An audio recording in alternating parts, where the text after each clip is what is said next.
Eux ont été des malades pendant de longs mois et depuis, ils souffrent toujours. C'est le calvaire des Covid longs, l'autre visage de l'épidémie, des malades qui présentent des symptômes persistants depuis plusieurs mois après leur contamination.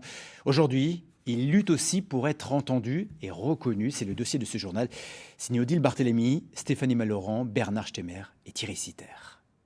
Ça, c'est un IRM cérébral qui a été fait le même mois et qui a montré justement les traces d'AVC. Tout a commencé en mars par une fatigue fulgurante, une perte de goût, puis des trous de mémoire, une péricardite, 2 pneumonies. L'inventaire des maux est long, aussi long que les symptômes persistants du Covid-19. Depuis 9 mois, Delphine vit avec. Marcher et parler en même temps, par exemple, c'est compliqué. Je m'essouffle vite. Et puis surtout de la fatigue. Une espèce de fatigue chronique qui n'a jamais passé. Voilà, ça va mieux, mais c'est pas comme avant. Pas testé ni hospitalisé lors de la première vague, comme Delphine, les Covid longs se comptent par milliers, perdus face à la perversité du virus et à l'incompréhension des médecins.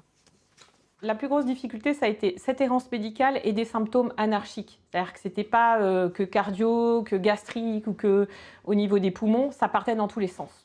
Donc du coup, l'errance médicale, elle a été le fait aussi de voir des spécialistes dans tous les sens, avec pas de coordination entre ces spécialistes. On passait de l'un à l'autre, et puis on a une impression de ne plus voir le bout du tunnel. Pour éclairer ces malades, le CHU de Strasbourg mène une étude clinique sur une trentaine de Covid longs depuis mai. Une approche pluridisciplinaire de spécialistes. Rhumatologues, neurologues, virologues se penchent sur les séquelles et les symptômes prolongés, selon un protocole médical. Après une série de questionnaires et une batterie d'examens, il en ressort 3 catégories de patients.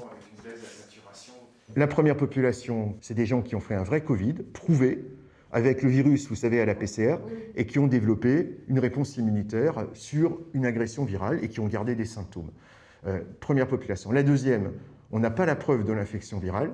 C'est des gens qui avaient des vrais symptômes, c'est des gens qui n'avaient pas d'anticorps, mais on a pu, parmi ceux-là, détecter un sous-groupe chez lesquels on a identifié des globules blancs qui reconnaissaient bien le virus. Et il y a des gens qui ont fait une réaction psychologique de stress, sans virus ou avec virus, et qui vont développer plutôt une réaction anxio-dépressive après un événement aigu. Et je le répète, c'est normal, hein, une période de confinement épidémique, c'est une réaction tout à fait normale qu'il faut prendre en charge et qu'il faut traiter.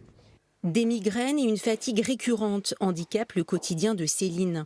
L'infirmière libérale n'a pas repris ses tournées depuis avril et sa maladie n'est toujours pas reconnue. Donc la demande est refusée car ma maladie est hors tableau. Donc effectivement, je n'ai pas eu les 2 semaines d'oxygène et l'hospitalisation.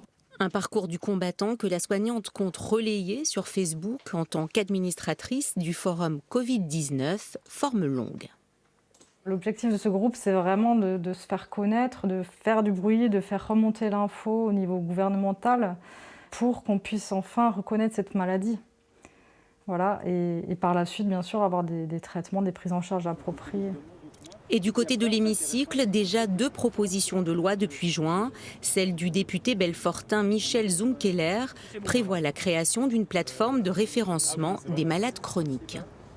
On peut très bien estimer soit une application, soit un site où concrètement on remplit un questionnaire médical, on explique tout ce qui est arrivé, et puis derrière un médecin de la sécurité sociale ou des ARS étudie le cas et estime lui-même si cette personne doit avoir un suivi hospitalier. Ça permet d'avoir toute la chaîne et d'être sûr que personne ne passe à travers les mailles du filet. Une première étape vers la reconnaissance des Covid longs qui sera débattue en mars prochain.